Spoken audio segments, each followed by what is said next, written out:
Hi, everyone. Welcome to Mini Scroll, the daily internet culture podcast bringing you the biggest stories from social media, the creator economy, and the digital space every Monday through Thursday. I'm your host, Lauren Meisner, the founder of the youth digital media brand, Centennial World.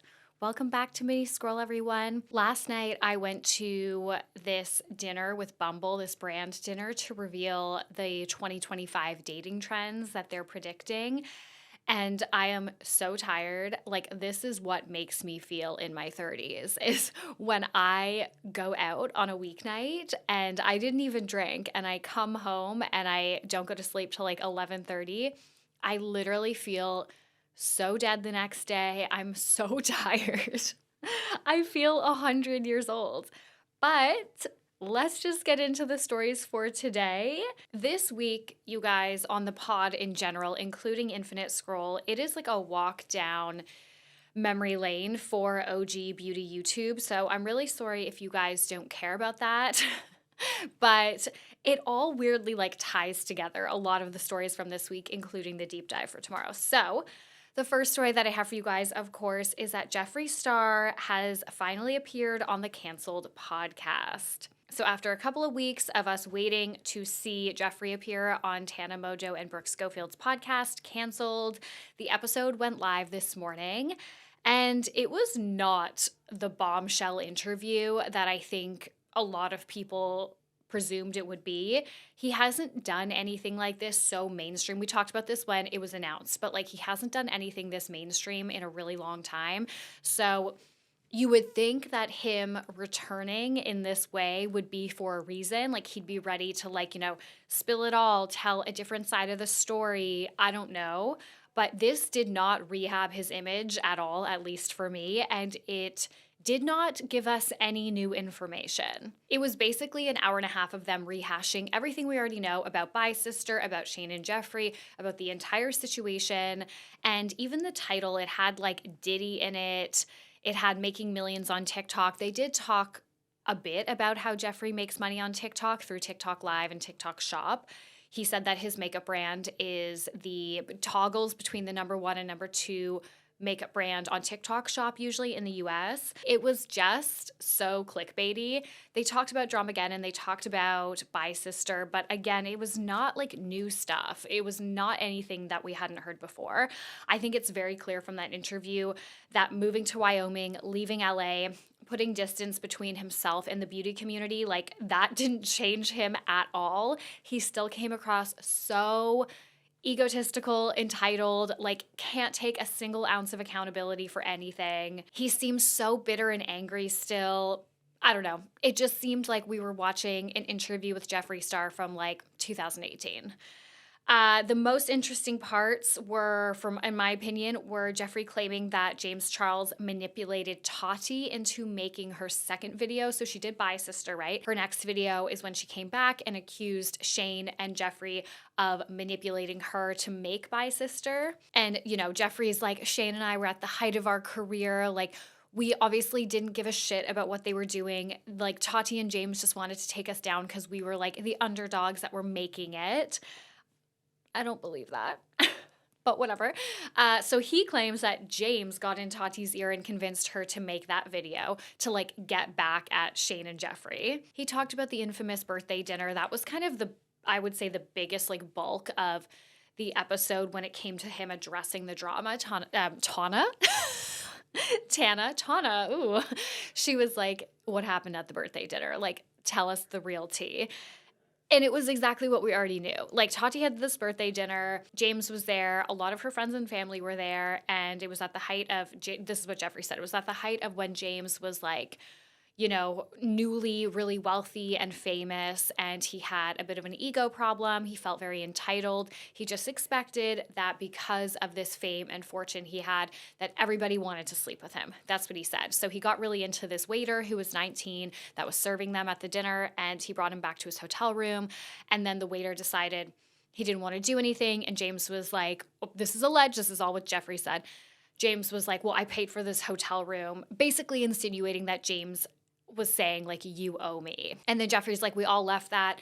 We flew back home and we just had this sick taste in our mouths. And then he's like, that's why Tati did buy Sister, because she thought that like publicly exposing him would reel him in kind of and like deplatform him. And then he's like, the vitamins, that was like the catalyst to start it, but like there was so much more under the surface. But like, again, we already knew this. If you kept up with everything going on during that time, like we knew that whole story basically. He said he's releasing an autobiography. That's what's next for him. And he also said that he's considering doing like, this is what it seemed like sex lessons online. That is something he's considering doing next. I don't know, you guys. It was honestly kind of nothing. Like, I would actually, if you guys haven't watched it, I would say you don't need to. I've given you everything, and it was just not that interesting. So I'll be interested to see how his interview with Trisha Paytas goes on Just Trish, because hopefully that will be more interesting because it will rehash like their personal drama. Like, they even said on Canceled, like Tana and Jeffree like never had any drama, and like, I don't know. So we'll see. Okay, so on a similar note and off the back of the story from yesterday, I wanted to give a little update because one of you guys actually messaged me a screenshot of this. And I was like, oh my God, I love when you guys like send me things like updates to my stories that I've covered or just things that you think I should cover. Like, it's so cool. So Halo Beauty has addressed the backlash that we talked about yesterday. So as I said, Halo's trying to make this comeback without Tati, and it seems like they're about to launch makeup. They're getting tons of backlash on how everything went down with Tati and now them trying to like launch makeup. Listen to yesterday's episode for like a full breakdown on that. I won't get into it now. But then on top of that backlash, they were getting more backlash because they were like blocking people and deleting comments of people who were asking about Tati, asking for clarification on this like female-led company that was like guiding them. They said that like Halo Beauty was now being guided by some female-led company, and everyone's like, what the hell does that mean? So they have made a comment on Instagram addressing this. They wrote, "We appreciate everyone who has taken the time to share their thoughts. Yes, Halo Beauty has officially parted ways with Tati Westbrook, and we're moving forward with a renewed focus on clean, ethical beauty. Our beloved supplements are here to support your wellness journey, and we're excited to add new products that align with our commitment to quality and transparency. Thank you for being here and sharing your input. It truly means a lot to us.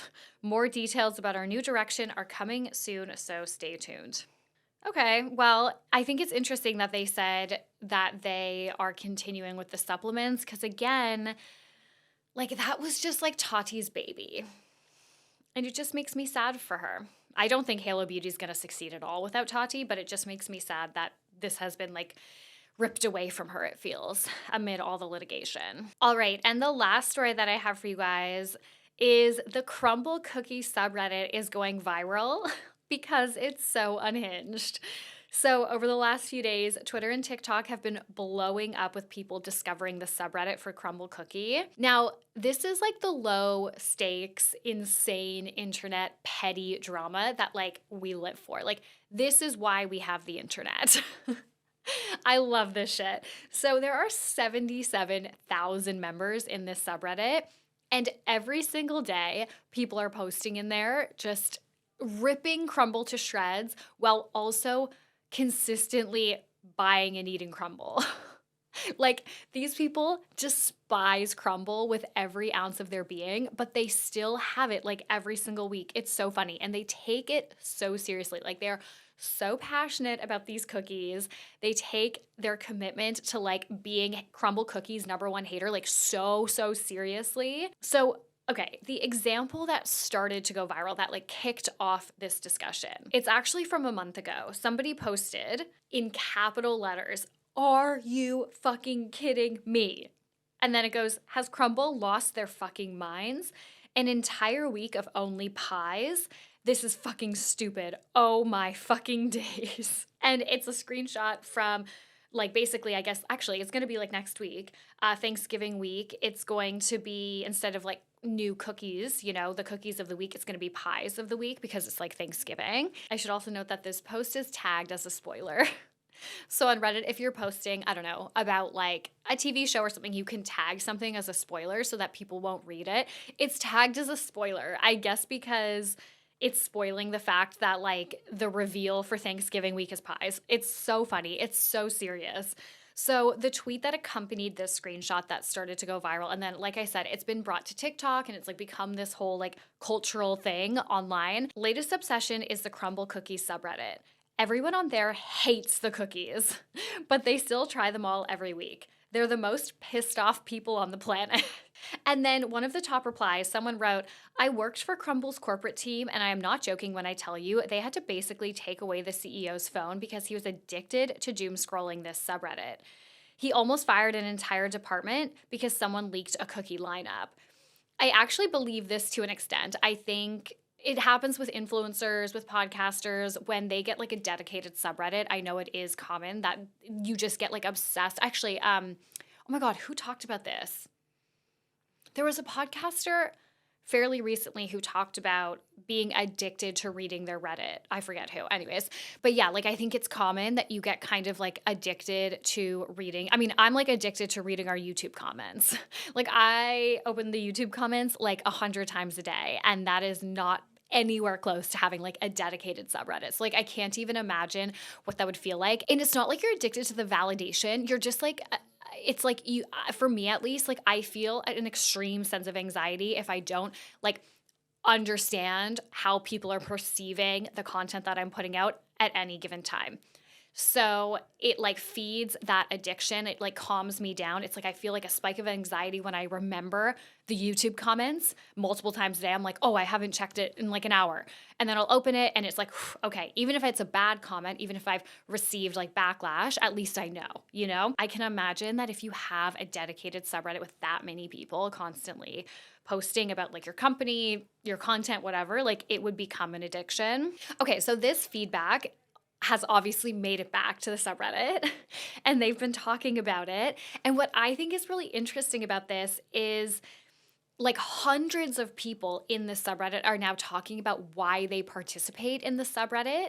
And it's for all the reasons that you would that would come to mind, right? Like that you would expect. People are being so honest. Like some of them are like, I literally haven't had Crumbl Cookies in like a year, but I'm obsessed with like the drama in this subreddit. I love like bitching. I love being a hater. I love consuming negativity. And to hear this many people being so honest about why they participate in like essentially a snark Reddit, it's so fascinating. I don't know if there are many other corners of the internet where people would be willing to be so open about that. And Jordy and I actually did a deep dive into like the psychology behind snark Reddits last year. So definitely go back and listen to that episode if you're interested. But a lot of what we found just came down to the fact that like being a bit of a hater and consuming that kind of negativity, like it makes people feel better about their lives. It makes people feel more connected to each other because you have this like common enemy. Me describing Crumbl Cookie as somebody's like common enemy is insane, but you know what I mean.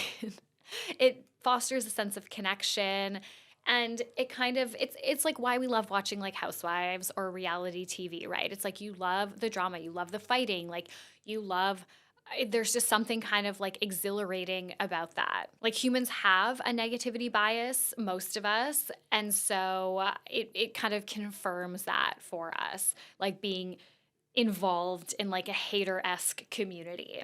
So yeah, I do recommend, I fear that this subreddit will change now because it's going viral for this, but I do recommend reading it. It is really funny. It's like low stakes. And you know, I am on my journey to trying Crumbl Cookie. You guys know, like when the Crumbl Cookie Australia thing happened a few months ago, I literally lost my mind that I didn't get a chance to try it. And then obviously I ended up being grateful because it turned out those cookies were on a plane for like 3 days. But Crumbl is coming to Australia in 2025 and I am so excited. And I know there are very mixed opinions, and Australia also has, I feel like this is maybe not as well known, but Australia has like an insane baked goods culture. My brother was actually saying, because my brother's been like living with us in Australia, he's been doing his working holiday visa here. He was saying, you know, I've never been anywhere, I don't think, in the world that is as obsessed with giant oversized cookies the way that Sydney is. Like every single cafe you go to, there's a million amazing baked goods, and like giant cookies are always there. So I actually think it might end up being kind of like when Starbucks tried to come here and it didn't really work because we have such strong coffee culture, such strong cafe culture. We already have a very strong, like, giant cookie culture. We already have a very strong, like, baked goods culture here. So it'll be interesting to see what happens when they come here, but I am like dying. Like, I just need to try it. I just need to try it. All right, guys. That's it for today. I feel like I'm delirious. Thank you so much for listening to Mini Scroll. Please remember to rate, review, and subscribe. It helps us so much. It helps us grow. Please rate us on Spotify. We're trying to get our Spotify reviews up. I love you guys. There will be a deep dive tomorrow, and I will talk to you on Monday. Bye.